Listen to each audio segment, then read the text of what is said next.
Hey everyone, welcome to the Fluent Voice Podcast. This is Lilly speaking, and I'm absolutely thrilled you've decided to tune in today. If you're listening to this episode for the very first time, let me tell you a little bit about what we do here on this show. Every single week, I bring you insights, practical strategies, and real-world techniques that will transform the way you speak English in your daily conversations. Think about it for a second. How many times have you found yourself frozen in a moment, not knowing exactly what to say in English? Maybe you're at a coffee shop, or perhaps you're in a meeting at work, and suddenly your mind goes completely blank. You know the grammar, you've studied the vocabulary, but when it comes time to actually speak, something just doesn't feel right. That's exactly what we're going to change together in this episode. Now, if this sounds like something you need, I would absolutely love it if you could hit that subscribe button right now and turn on your notifications. Why? Because I release brand new episodes every single week, and you won't want to miss a single one. Each episode is designed specifically to help you unlock the natural, confident English that's already inside you. And hey, while you're at it, please share this podcast with a friend or family member who's also working on their English journey. You'd be doing them an incredible favor, and you'd be helping us grow this amazing community of language learners. Also, make sure you check out our full podcast playlist if you want to dive deeper into even more topics. We have episodes on everything from business communication to casual conversations with friends, from job interview techniques to networking at events. It's all there waiting for you in the podcast playlist. You can find it right here in your podcast app, and there are seriously some absolute gems in there that are going to transform your speaking ability. All right, let's jump right into today's episode. We're going to be diving into something incredibly practical and honestly, something that has changed the lives of so many English learners I've worked with over the years. Today's all about mastering the conversational English that native speakers use every single day, the language that makes you sound natural, authentic, and most importantly, confident.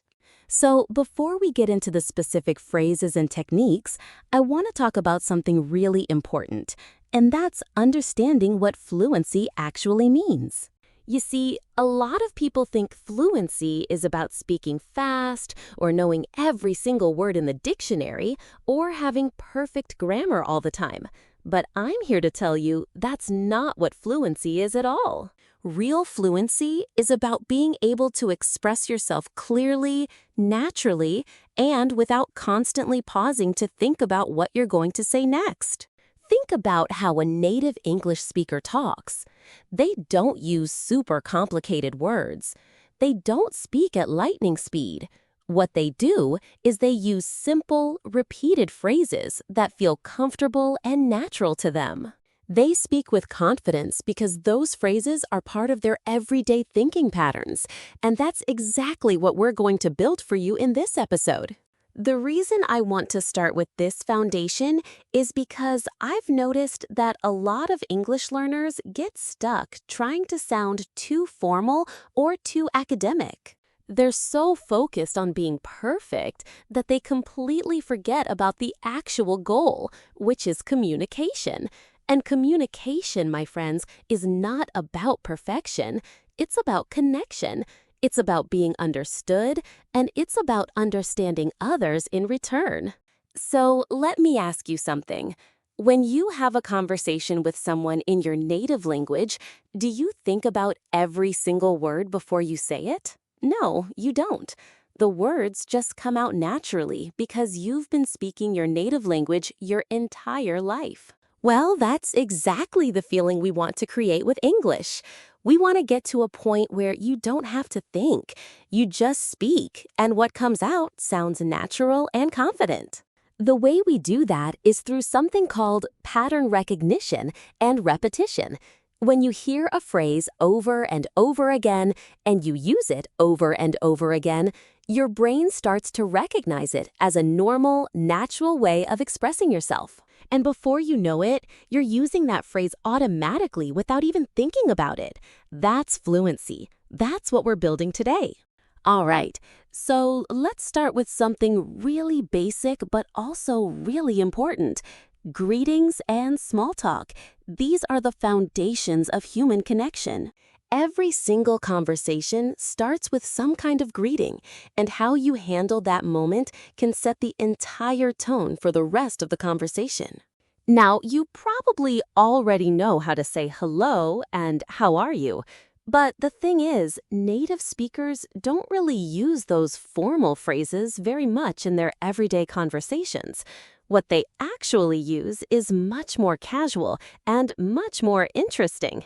For example, instead of saying, "Hey, how are you?" they might say something like, "Hey, what's going on?" Or, "Hey, how's it going?" Or, "What's new with you?" Let me give you some examples that are super useful and that you'll hear all the time. If someone asks you what's up, you can respond with, "Not much, just hanging out," or, the usual, working and stuff. If someone says, "How's your day going?" you could say, "It's been pretty good so far, thanks for asking." Or, "Honestly, it's been a bit hectic, but I'm managing." Here's something really important that I want you to understand. When native speakers ask how you're doing, they're not always looking for a long, detailed answer. They often just want to know that you're okay. So you don't need to give them your entire life story. A simple response like, "I'm doing well, thanks," or "Pretty good, how about you?" is absolutely perfect, and it sounds completely natural. One thing that makes a huge difference is when you ask the question back. This is called reciprocal conversation, and it's a key part of sounding natural. So when someone asks you how you're doing, you answer their question, but then you also ask them the same thing. For example, "I'm doing great, thanks for asking. How about yourself?" Or, "Yeah, I'm good, thanks. So how are things with you?" Another really common greeting situation is when you run into someone you haven't seen in a while. And in this situation, native speakers use phrases like, "Oh my gosh, it's been forever," or "Long time no see," or "Wow, I haven't seen you in ages." And then you might say, "We should catch up sometime," or "Let's definitely hang out soon," or "We need to grab coffee and chat." Let me give you a practical scenario here. Imagine you're walking through the supermarket and you run into an old colleague. You could start with, "Hey Sarah, long time no see." Then they say, "Yeah, I know. It's been like 2 years." And you respond with, "I know, seriously. We need to catch up sometime. Let's exchange numbers and text." And they say, "Absolutely, I'd love that." See how easy that is? It's just simple, natural back and forth. The key with small talk is that you're not trying to solve complex problems or discuss deep philosophical ideas. You're just creating connection. You're acknowledging another person. You're letting them know that you're happy to see them or that you're engaged in the moment. And that's incredibly powerful. Another scenario that comes up all the time is small talk about the weather. Now, I know weather might seem boring, but it's actually one of the most common conversation starters in English.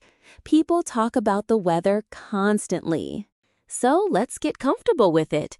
You might hear someone say, "Nice day we're having," and you could respond with, "Yeah, it's beautiful, isn't it? Finally some sunshine." Or, "Ugh, tell me about it. It's been so rainy lately. I'm ready for some warmth." The thing about small talk is that it's a gateway to deeper conversations. It's how we establish comfort with someone before we get into more personal topics, so don't underestimate its importance. Master these simple greeting and small talk phrases, and you're already on your way to sounding more fluent. Okay, so now let's move into something that comes up constantly in daily life: asking for help and asking for information. Whether you're in a store trying to find something, or you're asking a stranger for directions, or you're requesting assistance from a coworker, this is a skill you absolutely need to have. The most important thing about asking for help in English is that you want to sound polite, but also natural.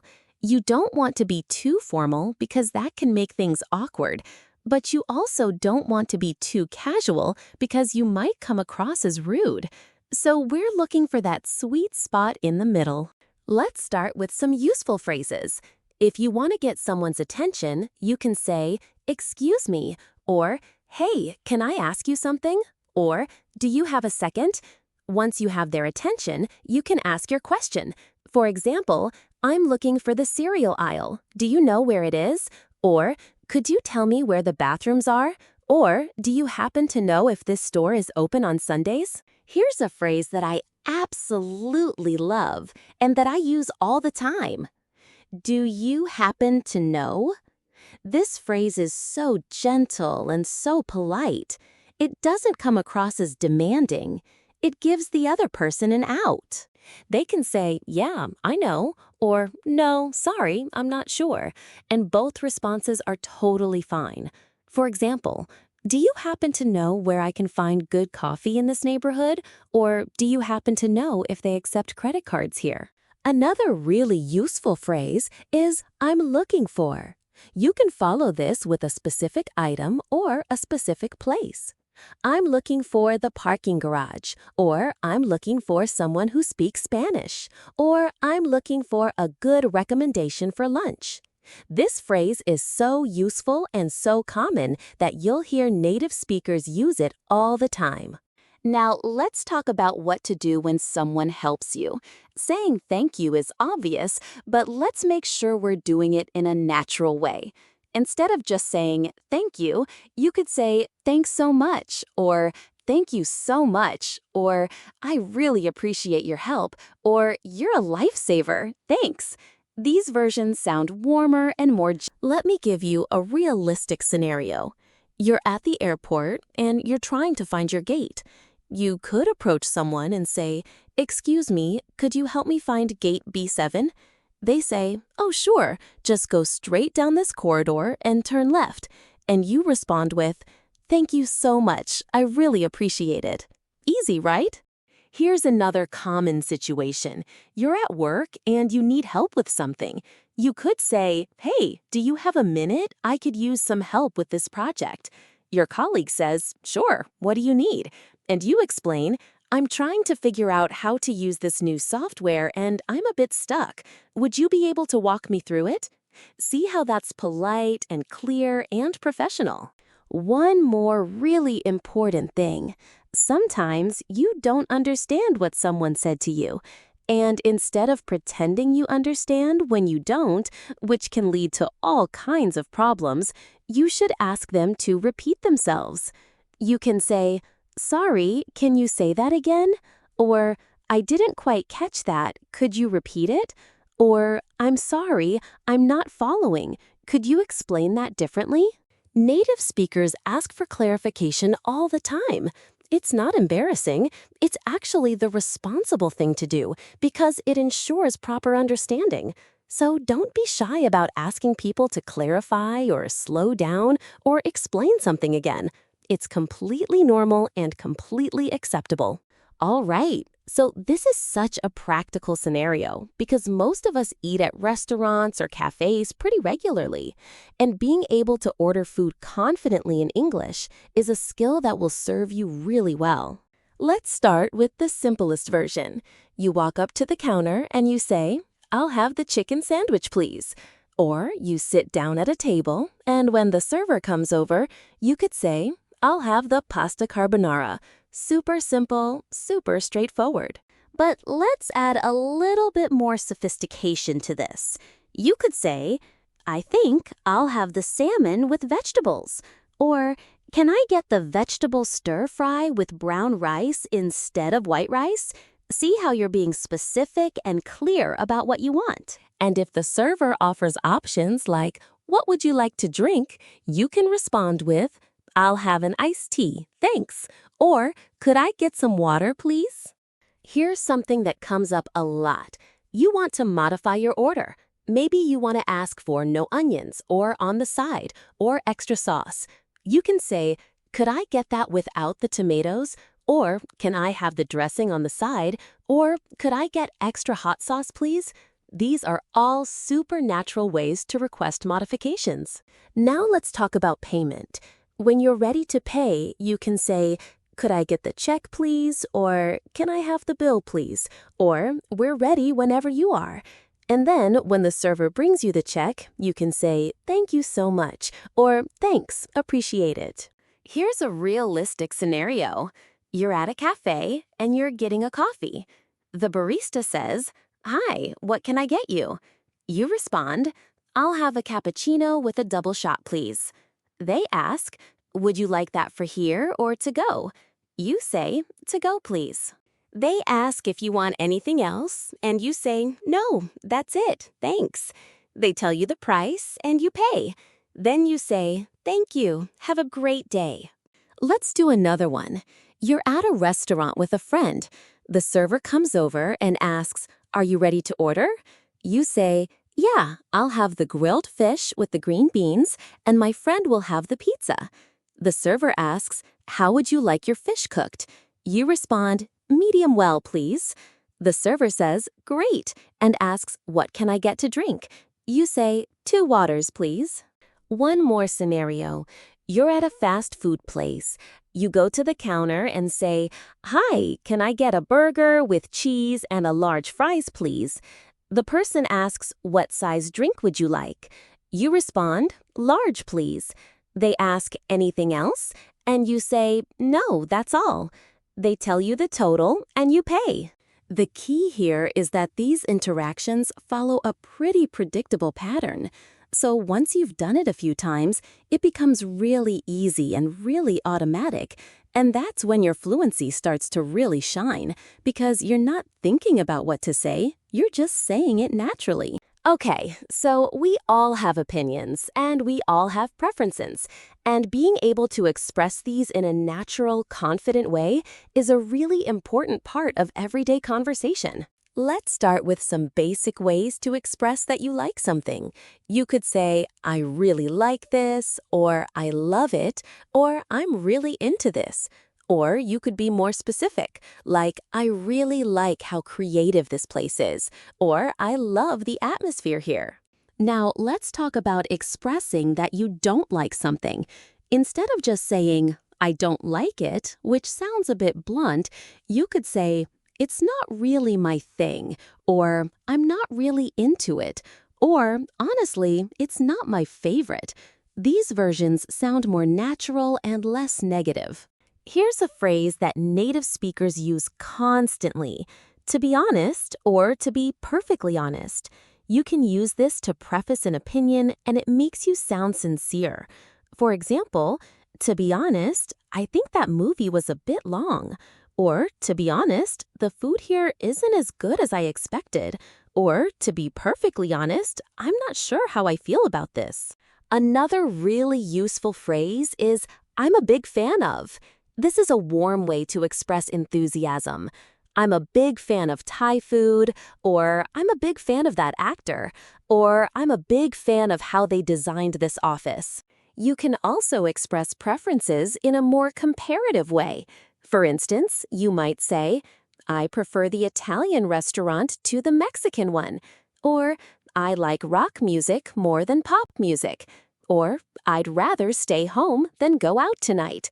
These statements help people understand not just what you like, but what you like better. Let me give you some realistic conversation examples. Your friend says, "Hey, what do you think of this new restaurant?" You could respond honestly, "I'm really into it. The food is amazing and the service is great." Or you could say, "To be honest, I'm not totally sure what I think. The food is good, but the prices seem a bit high." Here's another one. Someone asks you about a movie. They say, "Did you like that new superhero film?" You could say, "No, not really, to be honest. It was too long for me." Or, "Yeah, I did. I thought the action scenes were incredible." See how you're giving your opinion in a natural, friendly way?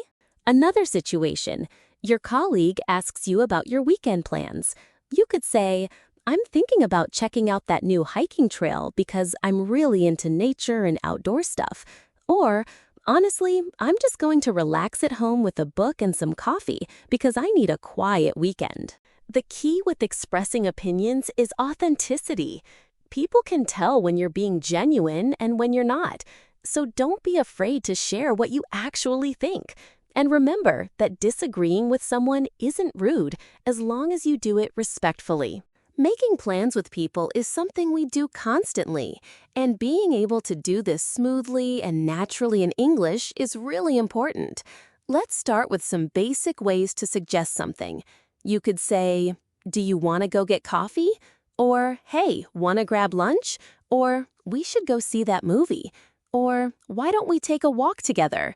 These are all casual, natural ways to suggest doing something with someone. You can also make suggestions sound like questions. For example, would you be interested in going to the concert? Or, are you free this weekend? Maybe we could do something together. Or, does next Friday work for you for dinner? These versions give the other person flexibility to say yes or no. Now let's talk about actually setting a specific time and place. You might say, "How about we meet at 7 tomorrow?" Or, "Let's grab coffee on Saturday morning." Or, "Can you do dinner at that Italian place on Friday night?" And then the other person will respond with something like, "That sounds great." Or, "Yeah, I can do that." Or, "Actually, I'm busy then. How about Sunday instead?" Here's a really useful phrase. Does that work for you? At the end of making a plan, you want to make sure the other person can actually do it. So you say something like, "Does that work for you?" Or, "Does that fit your schedule?" Or, "Is that time okay for you?" This shows you care about their availability and you're being considerate. Let me give you some realistic scenarios. You text your friend, "Hey, are you free this weekend?" They respond, "Yeah, probably. Why? What's up?" You say, "Want to check out that new museum exhibition?" They say, "Yeah, that sounds fun. What time?" You respond, "How about Saturday at 2 o'clock?" And they say, "Perfect. See you then." Here's another one. You're at work and you say to your colleague, "Hey, want to grab lunch tomorrow?"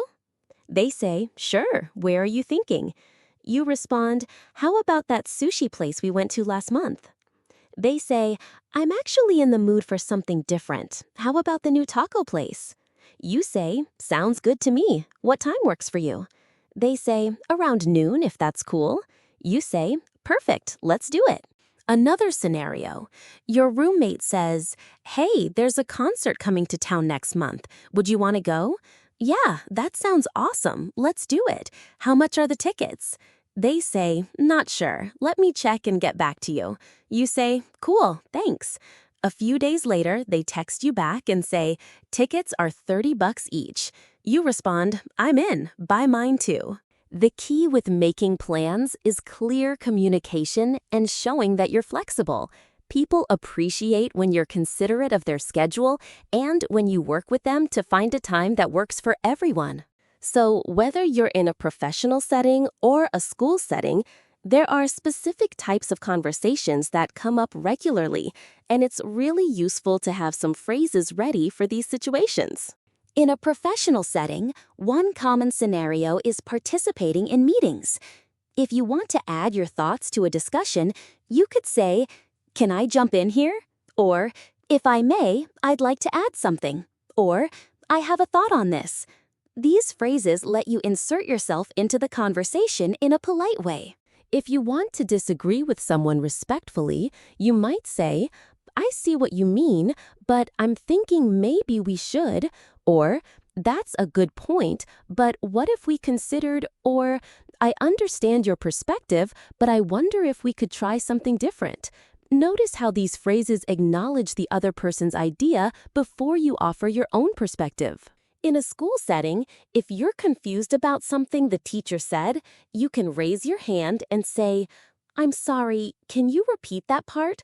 Or, "Could you explain that differently because I'm not totally following?" Or, "I'm a bit confused about what you just said. Can you clarify?" Here's a realistic work scenario.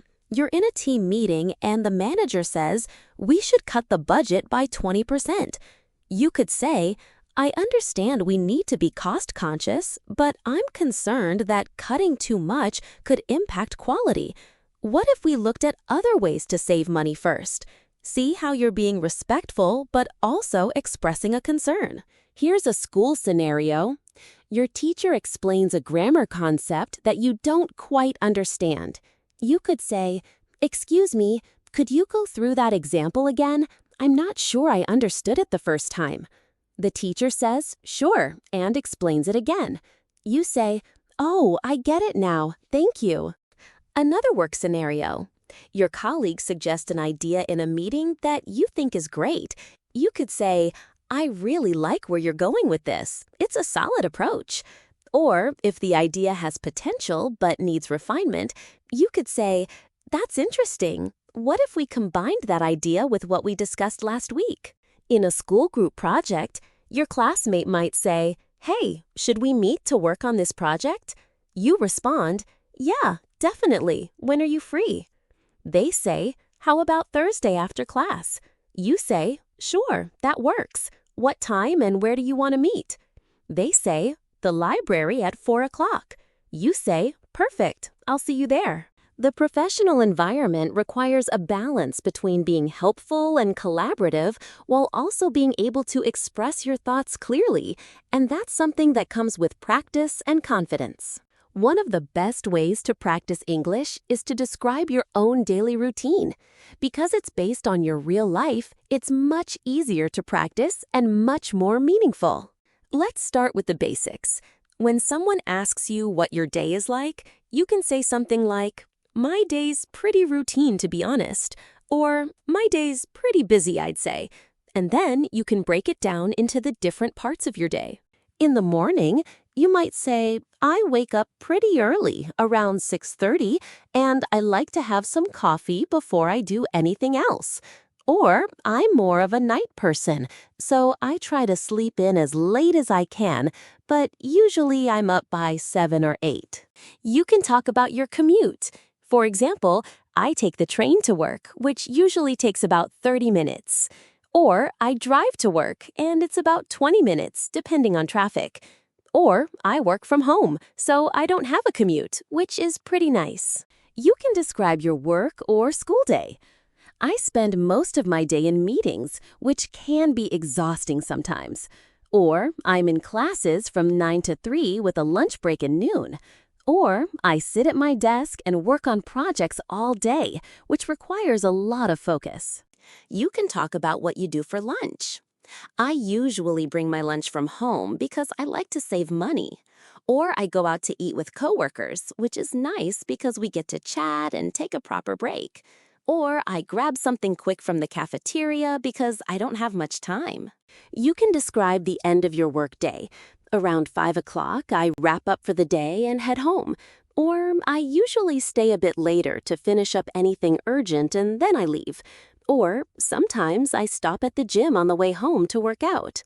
In the evening, you might say, "I usually cook dinner when I get home, and then I relax with a show or a book." Or, "I'm exhausted by the end of the day, so I usually just order in and watch TV." Or, "I like to spend time with my family, which is really important to me." Let me give you a full example. So my typical day looks like this. I wake up around 7 and I make coffee and breakfast. Then I shower and get ready for work. I leave around 8 and I drive about 20 minutes to get to the office. I work from 9 to 5 with a lunch break at noon. During the day, I'm mostly in meetings or working on projects. After work, I usually stop at the gym for an hour or so. Then I go home, make dinner, and spend time with my family. In the evening, I like to read or watch a show before bed. I'm usually in bed by 10:30 or 11, and then I wake up and do it all again the next day. That's pretty much my routine on weekdays. Weekends are more relaxed. I usually sleep in a bit and then spend time doing hobbies or spending time with friends and family. The key with describing your routine is to be specific and honest. Use actual times and actual activities. This makes it feel more real and gives you more to practice with. Life doesn't always go according to plan, so it's really important to have phrases ready for when things go wrong or when something unexpected happens. Let's start with the most common unexpected situation. Someone bumps into you. You could say, "Oh, sorry about that," or "No worries, it happens," or "All good, don't worry about it." Notice how these responses are forgiving and light. You're not making the other person feel bad. What if you're late to something? You might say, "Sorry, I'm late. Traffic was a nightmare." Or, "I apologize for being late. I got stuck in a meeting." And then you can say, "Thank you for waiting. I really appreciate it." Or, "I'm sorry I kept you waiting." What if you make a mistake? You could say, "Oh, I'm sorry, I messed up." Or, "My bad, I didn't realize." Or, "I apologize, I didn't handle that well." If it's a bigger mistake, you might want to be more serious about it. "I really messed that up, and I'm sorry. I want to make it right. What can I do?" What if someone apologizes to you? You could say, "No problem, it happens," or "Don't worry about it," or "It's totally fine." You want to reassure them that it's not a big deal. This helps them not feel embarrassed. Here's a realistic scenario. You're supposed to meet a friend for coffee at 3 o'clock, but you text them at 2:50 saying, "Hey, I'm running about 15 minutes late. Is that okay?" They respond, "No problem. Take your time." When you arrive, you say, "Hey, sorry about that. Thanks for waiting." They say, "Don't worry about it. I just got here too." Another scenario. You're in a meeting and you accidentally say something that comes out wrong. You could say, "Wait, let me clarify what I meant was," or "Sorry, that didn't come out right. What I meant to say is." This shows you're paying attention and you want to make sure you're communicating clearly. One more scenario. You spill something on yourself or someone else. You say, "Oh my gosh, I'm so sorry." Or, "Oh no, I didn't mean to do that. Are you okay?" If you spilled on someone else, you might offer to help. "I'll pay for any cleaning if needed," or "Let me help you clean that up." The key with unexpected situations is to stay calm and respond with grace. Everyone makes mistakes. Native speakers know this, and they're usually very forgiving. So don't stress too much about getting things perfectly right. Phone conversations are interesting because you don't have body language or facial expressions to help you communicate. So you have to rely entirely on your words and your tone of voice. When you answer a call from someone you know, you could say, "Hey, it's me," or "Hi, what's up?" or "Hey, how's it going?" If it's someone you don't know well, you might want to be more formal. You could say, "Hello, who's calling?" or "Hi, this is Lilly speaking." When you're calling someone, you might start with, "Hi, it's Lilly," or "Hey, it's me. I was just calling to." Notice how you identify yourself right away so they know who you are. A really useful phrase when you're calling is this a good time?" This shows respect for the other person's schedule. You might say, "Hey, I wanted to call and check on how you're doing. Is this a good time?" During a phone conversation, if you don't hear someone clearly, you can say, "Sorry, can you say that again?" Or, "I didn't quite catch that." Or, "The connection is a bit bad. Can you speak up a little?" If you need to put someone on hold, you could say, "Can you hold for a second?" Or, "Can you wait a moment? I need to get something." And when you come back, you say, "Sorry about that. Thanks for waiting," or "Thanks for your patience." Here's a realistic scenario. You call a friend. The conversation goes like this. Ring, ring. Your friend answers and says, "Hello." You say, "Hey, it's me, it's Lilly." They say, "Hey Lilly, what's up?" You respond, "I was just calling to see if you wanted to grab dinner this weekend." They say, "Oh yeah, I'd love to. What day are you thinking?" You say, "How about Saturday evening?" They say, "That works for me. What time?" You say, "Let's say 7 o'clock. They say, "Perfect, I'll text you the details." You say, "Awesome, I'll talk to you later." They say, "Cool, see you Saturday." You say, bye. Here's another scenario where the call is less casual. Your doctor's office calls you. They say, hello, is this Lilly? You say, yes, this is she. They say, hi, this is Credo calling from the doctor's office. We have an appointment available next Tuesday. Would that work for you? You say, yes, Tuesday is perfect. What time? They say, 2 o'clock in the afternoon. You say, great, I'll be there. They say, wonderful, we'll see you Tuesday. Have a great day. You say, thank you, you too. One more scenario where you call customer service. You call and a recorded voice says, your call is important to us, and you're put on hold for a while. Then someone picks up and says, thank you for calling. How can I help you today? You say, hi, I'm having an issue with my account, and I was hoping you could help me troubleshoot. They say, I'd be happy to help. What's the issue? You explain the problem, and they help you fix it. Phone conversations can feel intimidating, but they're actually really common, and you get better at them the more you do them. One of the things that makes conversations feel real and authentic is when people express their emotions, and native speakers do this all the time with specific phrases. Let's talk about expressing excitement. You might say, I'm so excited, or I'm really looking forward to this, or I can't wait.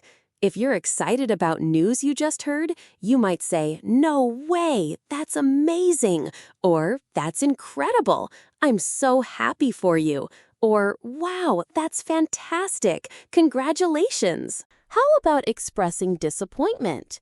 You could say, I'm disappointed, or that's really disappointing, or I was really hoping for a different outcome. If it's a situation where someone let you down, you might say, I'm really upset right now, or I'm frustrated about this. These are direct, honest expressions of how you feel. How about expressing disappointment? You could say, I'm disappointed, or that's really disappointing, or I was really hoping for a different outcome. If it's a situation where someone let you down, you might say, I'm really upset right now, or I'm frustrated about this. These are direct, honest expressions of how you feel. For expressing frustration, you might say, this is so frustrating, or I'm really annoyed right now, or this is driving me crazy, or I'm at my wit's end with this situation. Native speakers use these phrases when they're dealing with annoying situations. For expressing happiness and contentment, you could say, life is good right now, or I'm really happy, or things are going well, or I'm in such a good mood. Or you might be more specific, like, I'm so grateful for my friends, or I feel really blessed. Here are some realistic examples. Your friend texts you and says, I got the job. You respond, oh my gosh, that's amazing. Congratulations, I'm so happy for you. Later, you're talking on the phone and you say, I was so nervous for you, but I knew you could do it. How are you feeling? They say, honestly, I'm still in shock and a bit overwhelmed, but really excited. Another example. You're having a rough day at work. Your friend asks how your day was. You say, honestly, it's been pretty frustrating. Nothing is going the way I planned, and I feel like I keep making mistakes. Your friend says, hey, we all have those days. What happened? You explain the situation, and they offer support and encouragement. One more example. You just got back from a vacation. Someone asks you how it was. You say, it was incredible. Honestly, one of the best trips I've ever taken. The weather was perfect, and I got to really relax and disconnect from everything. It was exactly what I needed. The key with expressing emotions is to be authentic and not worry about sounding too emotional. Humans are emotional creatures, and real conversations include emotional expression. Sometimes in a conversation, you might forget a word or the other person might say something you don't understand. And that's where paraphrasing and asking for clarification become really important skills. Paraphrasing is basically saying the same thing in a different way. For example, if you forget the word dentist, you could say, the person who takes care of your teeth. Or if you forget the word exhausted, you could say, I don't have any energy left, or I'm really, really tired. Here's a really useful phrase for this. How do you say, you use this when you know what you want to express, but you can't remember the word. For example, you might say, how do you say the machine that makes cold things? Or, how do you say the thing you do when you're not telling the truth? Another useful phrase is, what's the word I'm looking for? This is a natural way to ask someone to help you find the right word. You might say, I'm trying to remember, what's the word I'm looking for? Like when you work really hard at something. And someone might say, determined or dedicated. Now let's talk about asking for clarification. If someone says something you don't understand, you can ask them to explain it differently. You might say, can you explain that in another way? Or, what do you mean by that? Or, can you give me an example? If someone is speaking too fast, you can ask them to slow down. You could say, could you speak a bit more slowly, please? Or, you're going too fast for me. Can you slow down? Here's a realistic scenario. You're listening to your friend describe a complex situation at work. You say, okay, so let me make sure I understand correctly. So your boss wants you to do this, but your colleague thinks you should do that. Is that right? Your friend says, exactly. You say, yeah, I get it. So what are you going to do? They explain their plan, and you respond, that sounds like a good solution. Another scenario, someone uses a phrase you don't understand. You say, what do you mean by that? They explain, and you say, oh, got it. I get it now. Thanks for clarifying. One more scenario. You're in a meeting and the manager explains a new policy. You say, sorry, I want to make sure I understand. Can you explain the new deadline again? The manager explains, and you say, okay, so all reports are due by Friday at 5 o'clock. The manager says, exactly. Paraphrasing and asking for clarification are not signs of weakness. They're signs of someone who wants to communicate effectively, and native speakers do this all the time. In conversations, there are times when you completely agree with what someone says, and times when you don't agree. And being able to handle both situations gracefully is a real mark of fluency. Let's start with expressing agreement. If you strongly agree with someone, you might say, exactly, or I couldn't agree more, or I'm totally on the same page as you. If you partially agree, you might say, yeah, I see what you mean, or that's a good point, or I never thought about it that way. For strong agreement, you could say absolutely, or definitely, or without a doubt, or 100%. These are emphatic ways to show you really agree. You might say, do you think we should try a new marketing strategy? And someone responds, absolutely, I've been thinking the same thing. Now let's talk about disagreement. You want to do this respectfully so the other person doesn't feel attacked. You could say, I see what you mean, but I'm thinking maybe. Or, I understand your point, but I have a different take on it. Or, that's an interesting perspective, but I'm not totally sure I agree. Here's a really useful phrase. I respectfully disagree. This is a polite, formal way to express disagreement.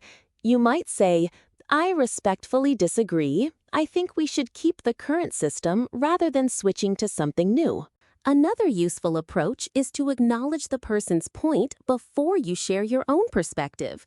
You might say, that's a valid point, but have you considered this angle? Or, I hear what you're saying, but I'm wondering if there's another way to look at it. Let's do some realistic scenarios. Your friend says we should watch that new superhero movie. You could say, yeah, I'm really excited about it. Or you could say, actually, I'm not really into superhero movies, but I'm down to see something else if you want. Another scenario. Your colleague suggests an idea in a meeting. You think it's a good idea. You say, I really like where you're going with this. It's a solid approach. But if you have reservations, you might say, that could work, but I'm wondering about the budget. Do we have enough resources for that? One more scenario. Your family is discussing politics. Your relative says something you disagree with. You could say, I hear what you're saying, but I have a different perspective on that. And then you explain your perspective without being aggressive or dismissive. The key is to express yourself authentically while also respecting the other person's right to have a different opinion. In everyday conversations, we're always offering help to others or making suggestions for how to do things better. And having good phrases for this makes you sound natural and helpful. Let's start with offering help. If you see someone struggling, you might say, can I help? Or would you like some help? Or do you need a hand with that? If someone is going through a difficult time emotionally, you could say, is there anything I can do for you? Or what can I do to help?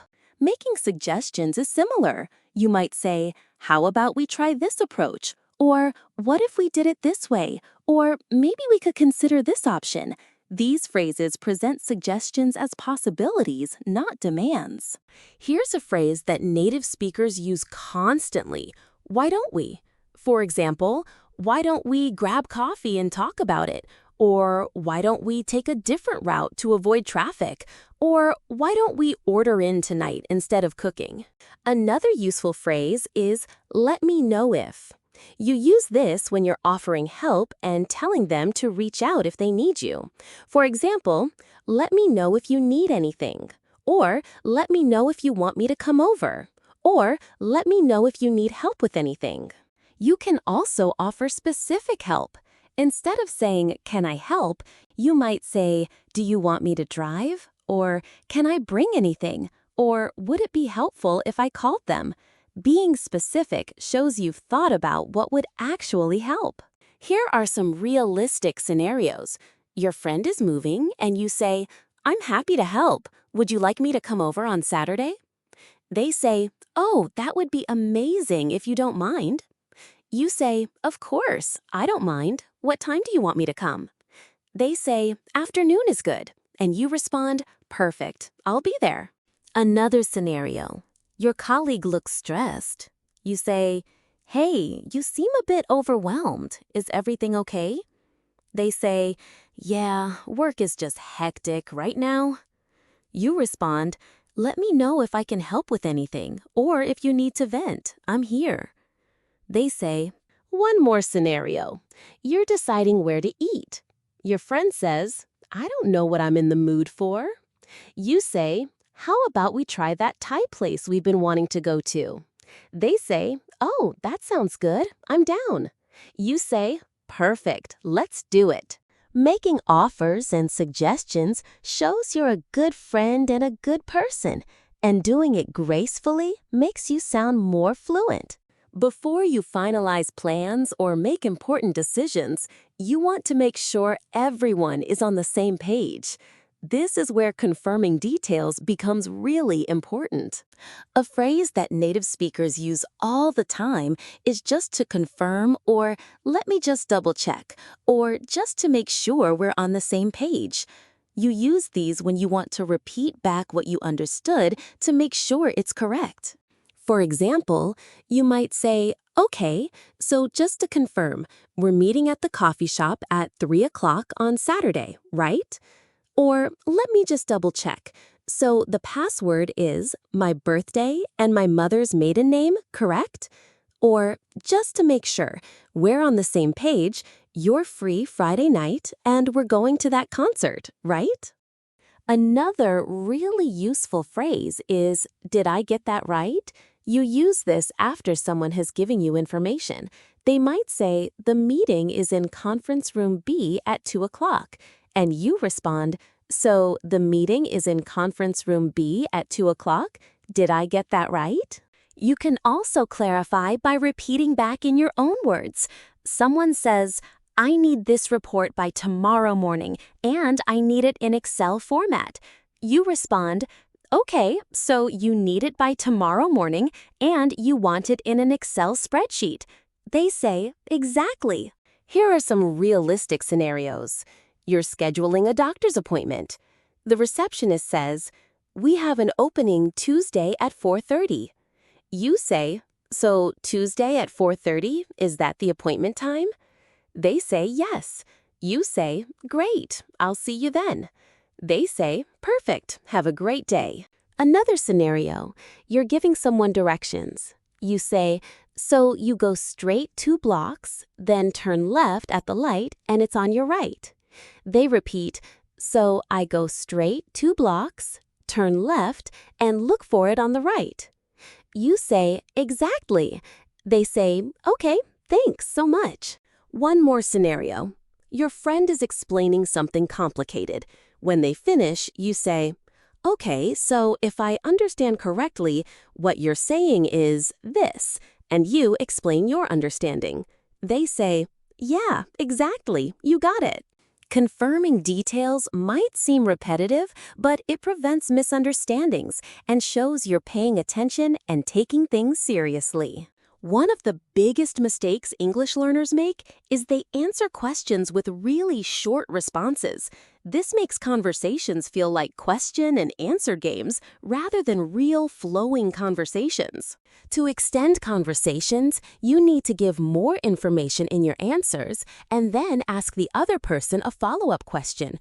For example, if someone asks, how was your weekend?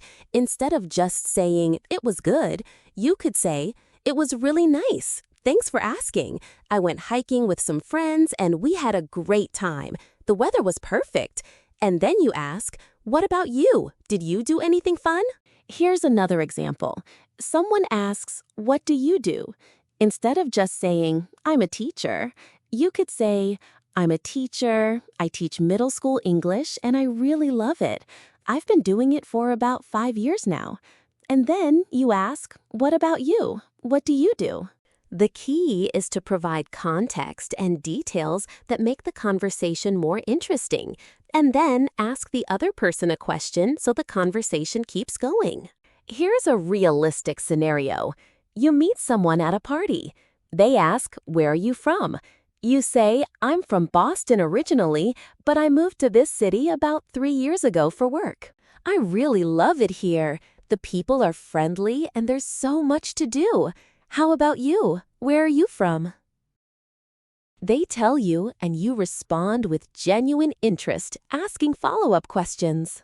Another scenario. Someone asks, what do you like to do in your free time? Instead of just saying, I like to read, you could say, I'm really into reading actually. I just finished this amazing mystery novel and I've already started another one. I also enjoy hiking and cooking when I have time. What about you? What do you like to do? One more scenario. You're asked about your job. Instead of just saying, I work in marketing, you could say, I work in marketing for a tech company, and it's been really interesting. We're working on some cool new products right now.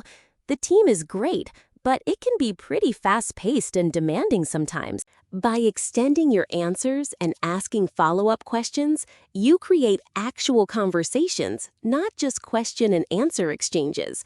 And that's what real fluency sounds like. A huge part of fluency isn't just speaking. It's listening and responding in ways that show you're engaged and interested in what the other person is saying. Native speakers use little words and phrases that show they're listening. Things like, oh yeah, or uh-huh, or I know what you mean, or that makes sense, or tell me more about that. These small responses keep the conversation flowing and show that you're engaged. There's also a technique called mirroring, where you repeat back the main points of what someone said to show you understand. For example, if your friend says, "I'm really stressed about my exam next week," you could respond, "Oh, you're worried about your exam? That makes sense. Is it a big one?" This shows you heard them and you care about what they said. Another important technique is to ask follow-up questions. If someone tells you something, instead of just moving on, you ask a question about it. For example, if someone says, "I just got back from a trip," you could ask, "Where did you go?" Or "How was it?" Or "What was your favorite part?" Here's a realistic scenario. Your friend says, "I've been thinking about changing careers." You respond, "That's interesting. Tell me more. What's making you think about a change?" They explain their reasoning, and you ask, "Have you started looking at different options yet?" Or "What kind of career are you thinking about?" By asking questions, you show genuine interest. Another scenario. Your colleague mentions they're dealing with a difficult project. You say, "That sounds challenging. What's making it so difficult?" They explain, and you respond, "Yeah, I can see why that would be frustrating. Have you talked to your manager about it?" You're showing empathy and offering support. One more scenario. You're at a party and someone tells you about their job. You say, "Oh, that sounds interesting. What exactly do they have you doing in that role?" They answer, and you ask another question about it. You're building connection through genuine interest and active listening. The most fluent speakers aren't always the ones who talk the most. They're the ones who listen well and ask good questions. This makes other people feel valued and heard, and it makes the conversation feel like a real connection rather than a performance. Even fluent speakers sometimes misunderstand what someone said or accidentally say something that comes out wrong. The key is knowing how to handle these situations gracefully. If you realize the other person misunderstood what you said, you can gently correct them. You might say, "Oh, I think there was a misunderstanding. What I meant was," or "Sorry, let me clarify what I was trying to say is," or "I don't think I explained that clearly. Let me try again." If you misunderstood something, you should acknowledge it and ask for clarification. You might say, "Wait, I think I misunderstood something. Can you explain that again?" Or, "Oh, sorry, I didn't catch that. Could you repeat it?" Or, "I'm confused about what you meant. Can you clarify?" Here's a really useful phrase when things get awkward. "No worries, we can sort this out." This shows you're willing to work through confusion and you're not upset about the misunderstanding. Here are some realistic scenarios. You tell your friend you're going to the doctor, and they think you said you're going to the beach. Later, you realize the confusion. You say, "Oh, wait, I think you misunderstood. I said doctor, not beach." They laugh, and you both move on. Another scenario. Your boss gives you instructions, and you think they said something different from what they actually said. You complete the task the wrong way. When you realize the mistake, you say, "I apologize. I misunderstood the instructions. I thought you said this, but I realize now you meant that. I'll redo it the right way." Your boss appreciates your acknowledgement and help you fix it. One more scenario. You accidentally say something that sounds rude, but you didn't mean it that way. The other person looks hurt. You say, "Oh gosh, I'm sorry, that came out wrong. What I meant to say is," and you rephrase it more kindly. The other person appreciates the clarification. The key with misunderstandings is to handle them with grace and good humor. Everyone gets confused sometimes, and acknowledging it shows maturity and good communication skills. As you get more comfortable with everyday conversational English, you can start to have deeper conversations that create real connection with people. This involves being vulnerable and sharing things about yourself. For example, you might say, "I've been dealing with some stuff lately, and I'm trying to figure things out." Or, "I'm working on this goal, and I'm really excited about it, but also nervous."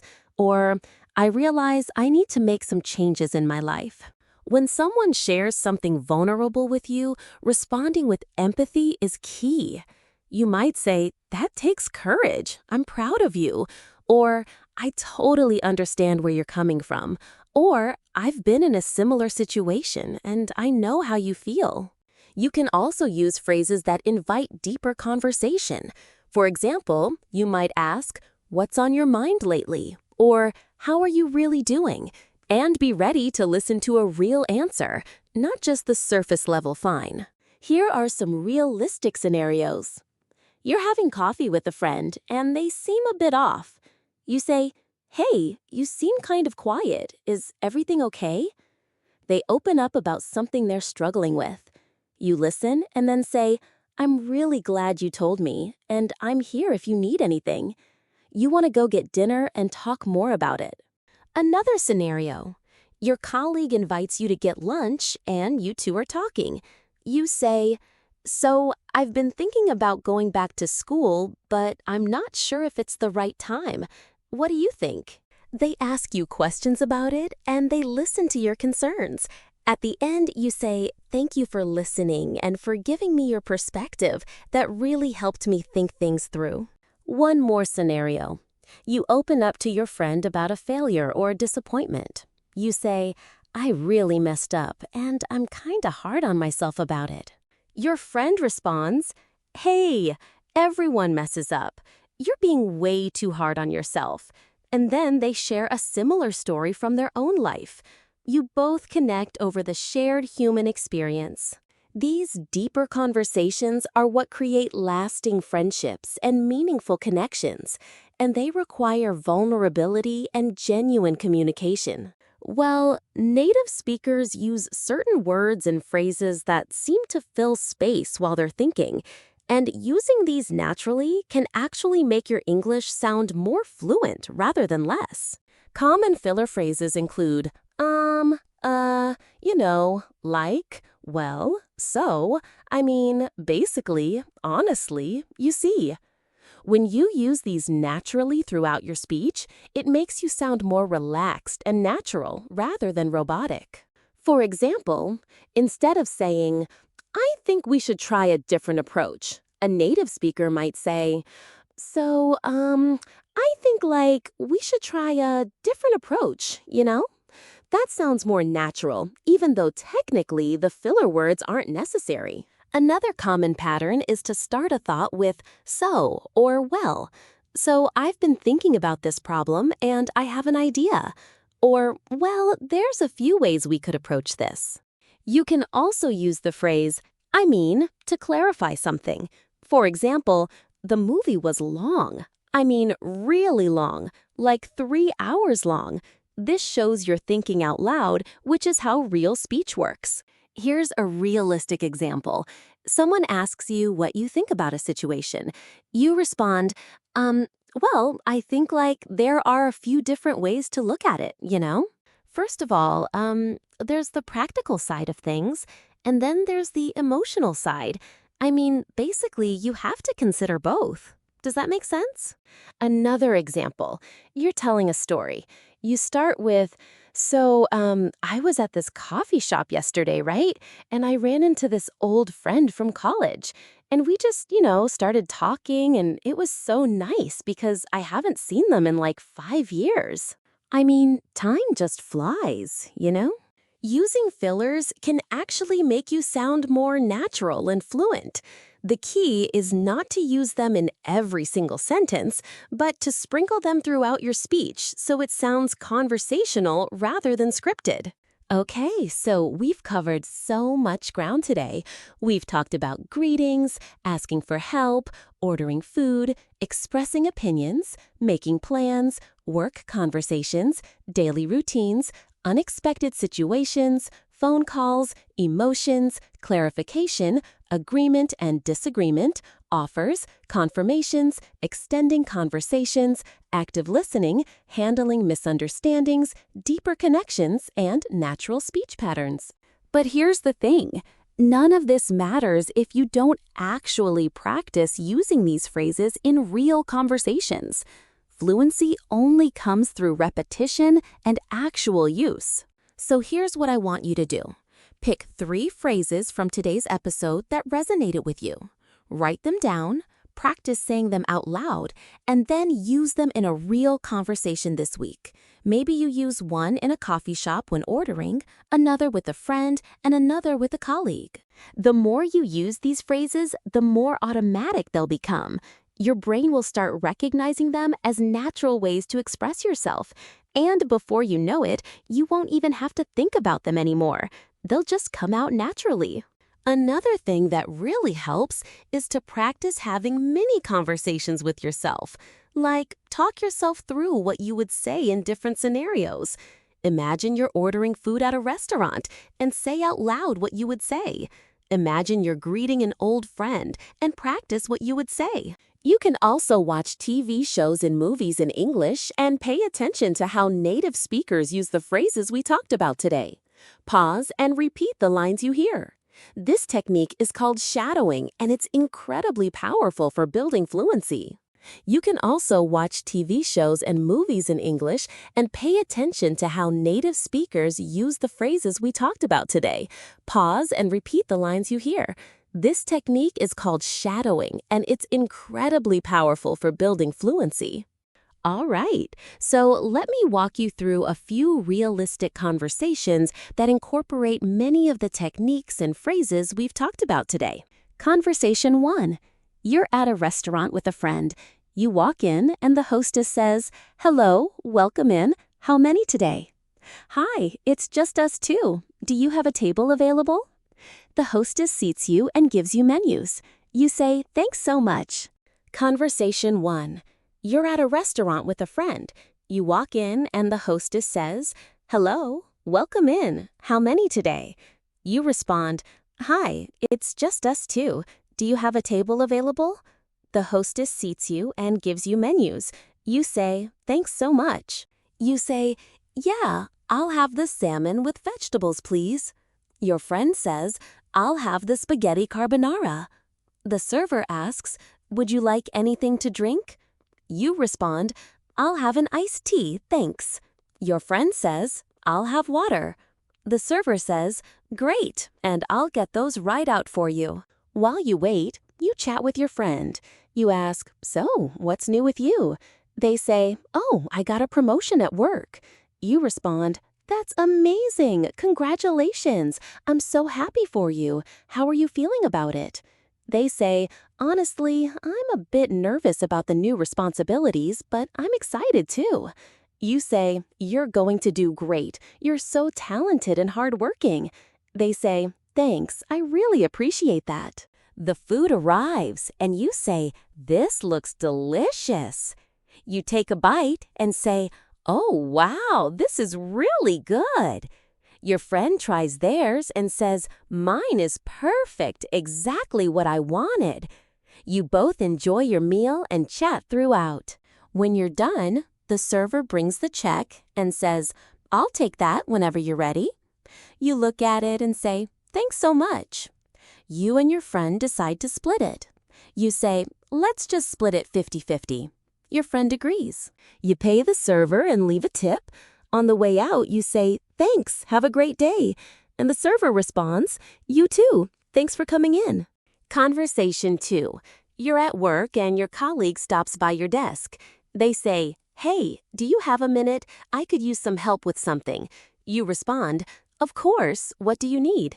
They say, "I'm working on this project, but I'm not totally sure how to approach it. Would you have time to look at it?" You say, "Absolutely. Let me take a look at what you have." You spend 15 minutes helping them think through the project. When you finish, your colleague says, "Thanks so much. This really helps me think through things more clearly." You respond, "No problem. Happy to help anytime you need something. Just let me know." Conversation 3. You're at a party and you see someone you haven't talked to yet. You walk over and introduce yourself. You say, "Hi, I don't think we've met. I'm Lilly." They respond, "Oh, hi, I'm Marco. Nice to meet you." You say, "Nice to meet you too. How do you know the host?" They say, "Oh, we work together." And you respond, "We went to university together and we've stayed friends since." "That's nice. The party is fun, isn't it?" They say, "Yeah, it's a great group of people." You ask, "So, what do you do?" They tell you about their job and then ask you the same. You explain what you do. The conversation flows naturally with you both asking follow-up questions and genuinely interested in each other. See how all of these conversations are built on the phrases and techniques we've talked about. They're not complicated or formal. They're just real people having real conversations using real English. So we've covered an incredible amount of ground today. We've gone through greeting people, asking for help, ordering food, expressing opinions, making plans, conversations at work and school, describing routines, handling unexpected situations, phone conversations, expressing emotions, paraphrasing, agreeing and disagreeing, offering help, confirming details, extending conversations, active listening, handling misunderstandings, deepening connections, using natural speech patterns, and building confidence through practice. But here's what's important. This episode is just the beginning. Real fluency comes from continuous practice and exposure to English in different contexts. I want to encourage you to be intentional about your learning. Don't just passively listen to this episode and then move on. Actually practice the phrases. Actually use them in real conversations. Actually expose yourself to English in different ways. Watch TV shows and movies in English. Read books and articles in English. Listen to podcasts in English. Have conversations with native speakers if you can. Or talk to yourself in English. Describe your day, your feelings, your thoughts in English. And remember that mistakes are not failures. Mistakes are learning opportunities. Every time you struggle to find a word or you say something wrong, you're actually strengthening your brain's ability to use English. So embrace the struggle. Also, be patient with yourself. Fluency doesn't happen overnight. It's a gradual process that takes time and consistent effort. But if you keep at it, I promise you will see improvement. You will feel yourself becoming more confident and more comfortable speaking English. And on days when you feel discouraged or stuck, remember why you started this journey. Maybe you want to travel to an English-speaking country. Maybe you want a better job that requires English. Maybe you want to communicate with people from around the world. Keep that goal in mind, and it will motivate you to keep practicing. All right, so as we're wrapping up today's episode, I just want to leave you with a few final thoughts. First, understand that fluency is a skill like any other skill. You wouldn't expect to become a great pianist after just a few piano lessons.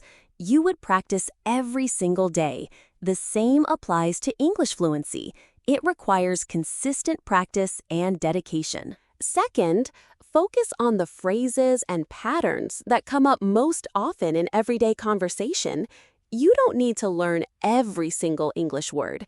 You just need to master the most common phrases so you can handle everyday situations confidently. Third, don't be afraid to speak. Some people study English for years, but they never actually speak out loud because they're afraid of making mistakes. Don't be that person. Speak even if you're scared. Speak even if you make mistakes. That's where the real learning happens. Fourth, immerse yourself in English as much as possible. Change the language on your phone to English. Listen to English music. Watch English movies. Read English books. The more exposure you have to the language, the faster you'll improve. Fifth, find a community of people who are also learning English. You can practice with them, you can support each other, and you can celebrate your progress together. It makes the journey so much more enjoyable. And finally, be proud of yourself for taking this journey. Learning a new language is not easy. It requires courage and persistence. The fact that you're here listening to this episode shows that you're committed to your growth, and that's something to be really proud of. Okay, everyone, so that's going to wrap up today's episode of the Fluent Voice Podcast. I really hope you found this episode helpful and that you learned some practical strategies for improving your conversational English fluency. If you did find value in this episode, I would absolutely love it if you could leave a review and a rating wherever you're listening to this podcast. It really helps us reach more English learners and build this amazing community. And remember to subscribe to the channel and turn on your notifications so you don't miss our next episode. We're uploading new episodes every single week, and each one is designed to help you become a more confident and fluent English speaker. Also, make sure you check out our full podcast playlist where you can find dozens of other episodes covering everything from advanced speaking techniques to business English to casual conversation skills. There's seriously something for everyone in that playlist. One more thing before you go. I want you to pick at least 3 phrases from today's episode and commit to using them this week. Write them down if you need to. Practice saying them out loud and then actually use them in real conversations. This is how fluency happens. It's not about listening passively. It's about actively engaging with the language and practicing it. Thank you so much for listening to the Fluent Voice Podcast. I'm Lilly, your host, and I will see you in the next episode. Keep practicing, keep speaking, and keep believing in yourself. You're doing an amazing job, and your English is getting better every single day. Until next time, take care and speak confidently.